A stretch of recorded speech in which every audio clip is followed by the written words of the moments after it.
There are a lot of issues here in the town of Mount Pleasant, from affordable housing to Coleman Boulevard to flooding to Shim Creek to the comprehensive plan. In this special edition of Quintin's Close-Ups, I sit down with one of the town council candidates, Kathy Landay, one-on-one. And be sure to download the free Quintin's Close-Ups app in your Apple or Google Play stores. Well, Kathy. Hey, how are you, Quintin? Oh, I'm doing just great. Good. So, we're sitting here in the town of Mount Pleasant, and it's just, a day before Election Day. It certainly is. Who is Kathy Landay as a candidate? Well, I'm a very, very positive person who has worked for many, many years, 32 years, building a business here in the Low Country, and gotten to a point in my life where my career is very successful, but I also have a wonderful team behind me. I should say, and I also have a wonderful team behind me, and because of that, and also, by the way, we raised 2 children, my husband and I raised 2 children in the community, and so they're at a point where they're pretty much self-sufficient, and so they don't need my time very much, and so it was time to step outside myself and start doing something where I could have more impact, especially in problem solving and financial areas, but even in diplomacy and communications. You talk about impact. Let me go back to your Facebook page on November 4th. You said the following, quote, "Good Saturday morning, Mount Pleasant. I opened the Postal-Courier this morning and found they had named me as one of their 4 endorsements for town council. Thank you very much to the Postal-Courier for taking the time to interview and question all the candidates and for selecting me for this honor. Congratulations to my fellow candidates who were also chosen." When you read that endorsement, what was sticking out in your mind? Well, I was pleased and surprised, and it was fun that my name was first, but I think that was alphabetical. I really, I think that organizations like, obviously the local newspaper, in this case, Post and Courier, and of course the Moultrie News has also done a lot of questionnaires, they do their best to try to find out who they think will fill the overall bill. And I think each one of the candidates this year brings some very special traits to the forefront, but hopefully the Post and Courier wanted to select people that they thought could have the most overall impact for good in Mount Pleasant. And I know we were just talking just off camera a second ago, but you basically say that there was no animosity between you and the fellow candidates. Not at all. Actually, we joked a lot about the fact that after just about 4 or 5 forums, there were, I think, either 9 or 10 in total, that we pretty much had memorized each other's presentations, we knew a lot about each other, and we all got along quite well. And I think that's important because right now in politics locally, there's a fair amount of contentiousness, and let's face it, we all can see that it's extremely negative on the national front. I think this campaign probably could be a great role model for future campaigns where let people know what your qualifications are, what you're trying to do, and then let them decide. Right. There's no need for negativity because it doesn't serve any purpose. And you also said this on your Facebook page too, quote, "It has come to my attention that a very hateful flyer has been distributed in Mount Pleasant, and because it contains my name and insinuates that some of us are in favor of the message portrayed, I'm letting my neighbors, friends, and also fellow residents know the facts." So tell me, Kathy, what are the facts when it comes to your campaign and your message? My campaign and my message is that we have a beautiful place that we've been blessed to live in. And every day when you wake up in Mount Pleasant, you can be thankful compared to, let's just say, the vast majority of the rest of the world. So let's start with that.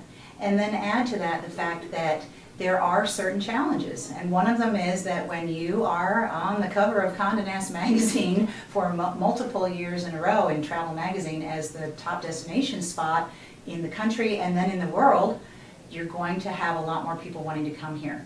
And what happens when a lot of people want to come here? The cost of living goes up.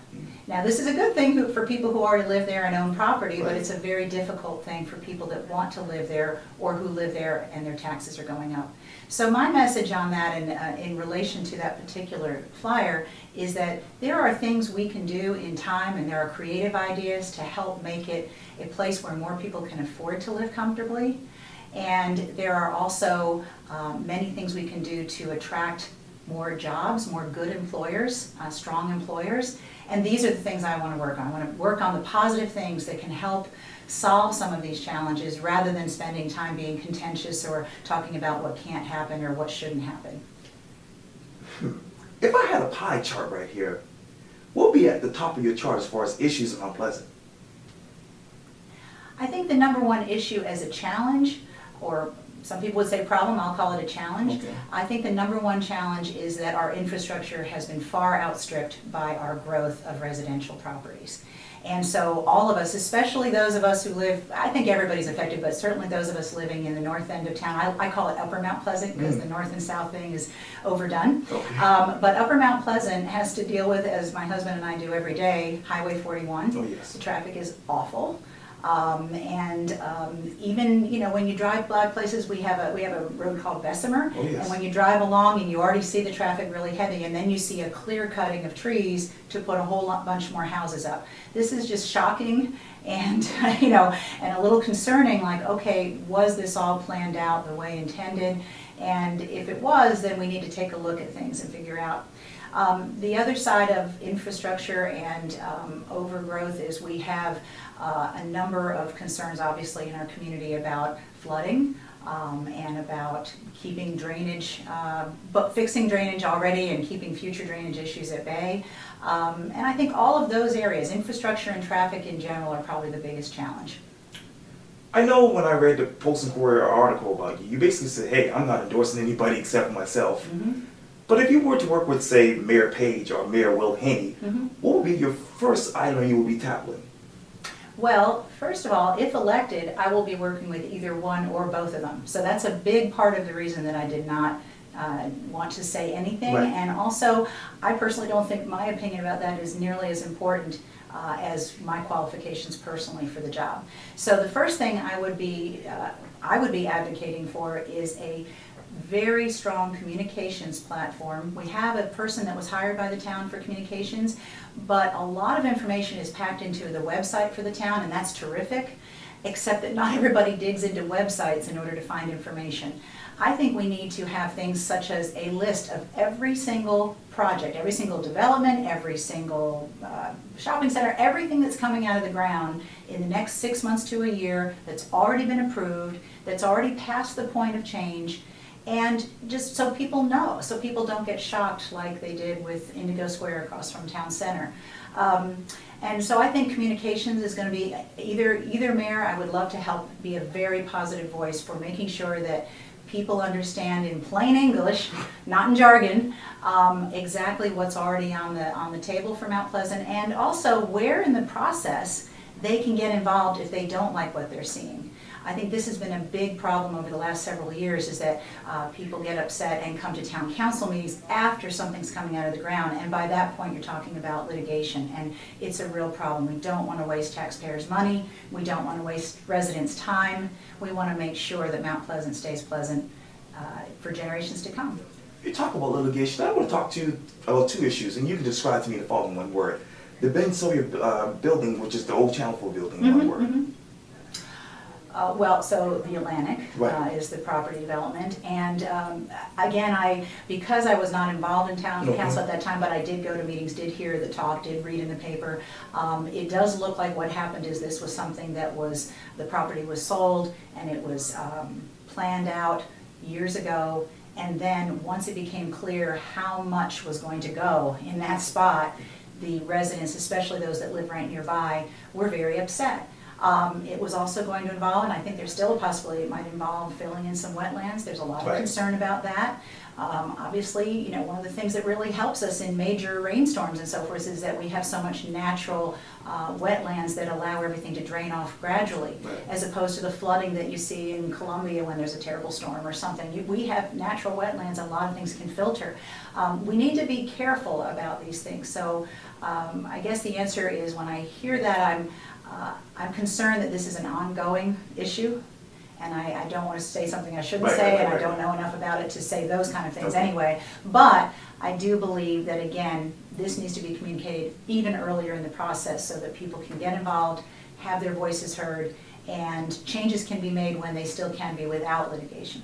And speaking of which, let me go right down the street here to the Shem Creek parking garage. Mm-hmm. When you hear about that, what goes through your mind? I'm going to go back to saying, I sound like a broken record, Okay. communications. Okay.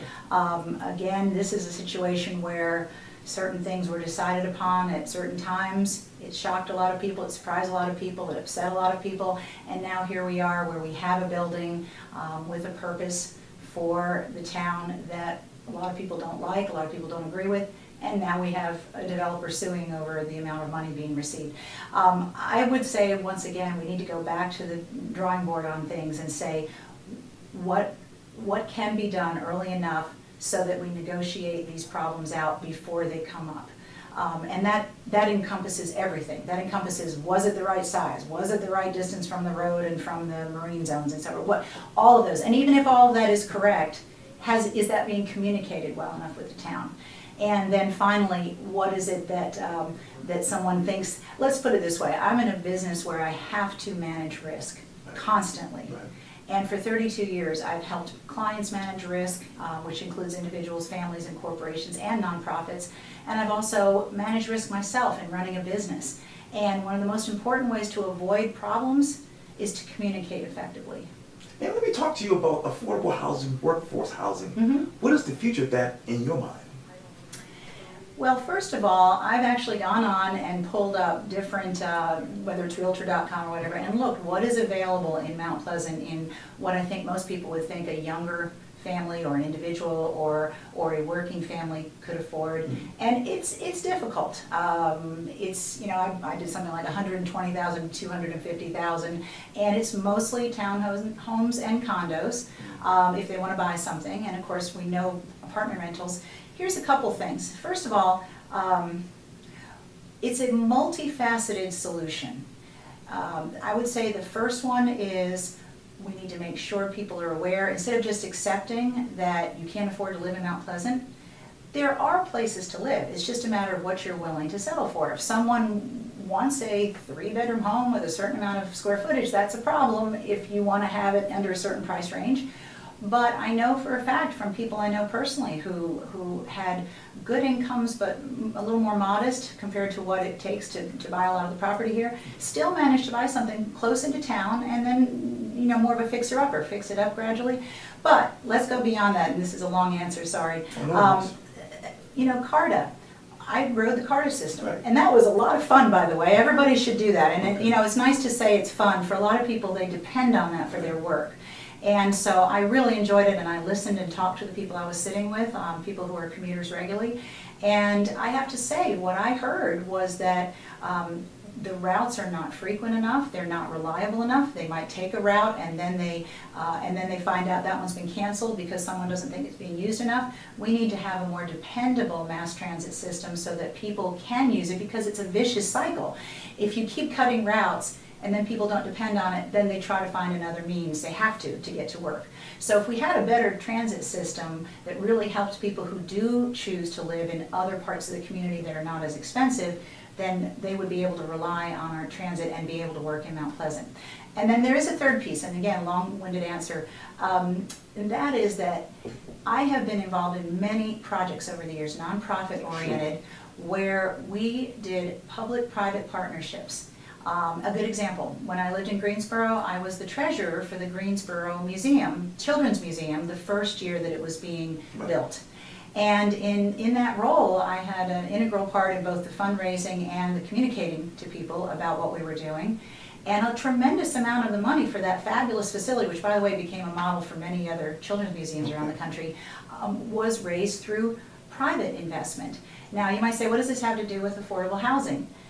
It would definitely be possible, not at taxpayer expense, to come up with a great coalition. There's already things like this out there. Okay. I know Charleston has a wonderful, Michelle Mapp is Right. a wonderful person who's been involved in many projects and of course headed up the organization for the community housing that can actually buy properties, fix them up, and then be able to lease them at lower cost than normal without it being something where everybody's congregated in one area.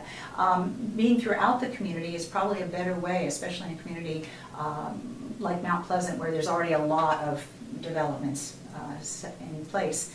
So anyway, that's more complicated, but I'm just going to say it is possible with creative thinking and with an open mind to do things that will not cost the taxpayers and may actually serve a wonderful purpose. And let me go back to growth because, this particular issue was, I guess, not given a green light this past summer. But let's talk about single member districts. Mhm. Is that a reality for Mount Pleasant soon? Here's the problem that I see with this whole concept of changing the form of the way we vote. First of all, the choice has to come down to the voters. And so people say, well, then that means there should be a referendum for single-member districts. The first time I heard about that as a voter, not as someone that was considering running for council, the first thing I thought of was, wait a minute, I can vote for 8 people and the mayor, so therefore 9, and I also can vote in every election. If you are districted into 8 pieces of the pie in Mount Pleasant, it means you're only voting for your one person, and I realize it can be done other ways, but that's been the primary one talked about. You're only voting for your one person, you wouldn't even be able to vote in every election. So I feel like you go from having a strong voice as a resident and a voter to having a very small voice. Now, other people argue, but then you have better representation, and my answer to that is, that's why I ran for office, because most people would say the upper part of Mount Pleasant is underrepresented. I live in Dunes West, I'm in the upper part of Mount Pleasant, and I ran because I could see that we were underrepresented. People need to step up, and people who are qualified need to step up and say, hey, I'll serve. And guess what? If you are qualified, and if you have a positive message, and if you can really make a difference, the voters might decide to elect you. So I think that if it becomes an issue where people really, really want that key representation from their district, I think a better solution would be to look at the possibility of a hybrid. And I did already talk to our legal department, and from what I understand, it is possible to do this. Now, that might take a little extra effort, but if we had a hybrid of, for instance, 5 districts, Mount Pleasant, believe it or not, now has 93,000 residents. A lot of people haven't heard that number yet, but I just heard that from our town administrator. And so if each district is divided up into about 18 to 19,000 people, and then you still have 3 at large, that means everyone votes in every election, and everyone votes for at least half the council. So, not perfect, nothing's probably perfect, but I definitely don't think going from voting for 8 to only being able to vote for 1 is a good thing to present to the voters. And the reason is because I think that the message can get very confused very quickly and can be marketed as being to their advantage when it may not be to their advantage. So what else should be included in the comprehensive plan?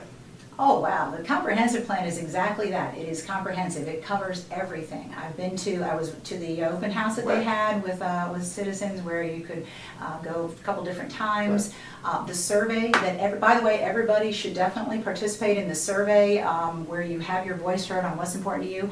But the comprehensive plan includes everything from traffic and infrastructure, the arts, sports, parks and recreation, buildings, commercial, jobs, anything you can name, tourism, anything you can name, healthcare, seniors, is in the comprehensive plan. And what we want to make sure is that this comprehensive plan that is actually being done a year early, that the comprehensive plan truly encapsulates the vision of all of Mount Pleasant, so that we can make sure that this 10-year vision is both what residents would like and also what we can achieve together.